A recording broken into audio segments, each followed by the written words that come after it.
today you have professed publicly to the rest of the world that your life from today on will be much different, that it will no longer be about you, that it will be about you using your life and what you have learned to go out and change your community.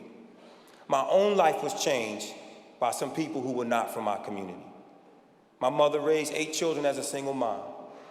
When she walked into my 3rd grade classroom, my 3rd grade teacher was a young white female who was not from the inner city of Philadelphia, not from the public housing projects where I lived.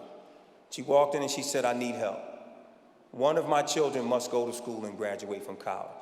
My teacher had every reason to say, "I can't focus on your son. I have 25, 30 other children to help," but she didn't do that. Excellent teachers move ordinary children to do extraordinary things. She worked with my 4th grade teacher, who was an older African-American female who had been at our school about 30, 40 years. We thought she came with the building. She had about 15 after-school programs. Not one had a title. They were all called "Get in Here." You might know somebody like that. And we got right in. But those ladies helped me even when I went on to high school and became a high school basketball player and thought I could skip college and go right to the NBA. They pulled me aside and said, "Son, we've seen you play ball. And you can't jump over a credit card. So you might want to pursue an MBA instead of an NBA."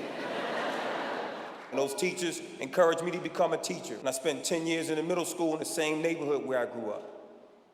And we lost 20 children to murder in 10 years. And there's no teacher certification that will ever prepare you to walk into a classroom and see an empty chair that an 11, 12-year-old child will never sit in again. Nothing. As I said to my young student, Otis, who called me my first year's principal in June and said, "Mr. L, I'm graduating from college and I know I struggled in school and I don't want you to come. I just didn't want to walk down that aisle without calling to say thank you." And I said, "Otis, you don't understand. I've been to too many funerals. I need to go to more graduations."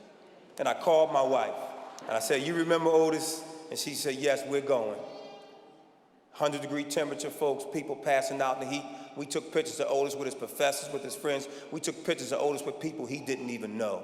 One of our kids had made it.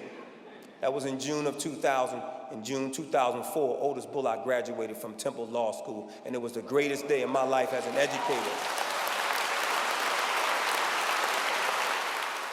When I look at this audience and see the people from different parts of our country who've come together, who are united by education, who are united by powerful educators, leaders.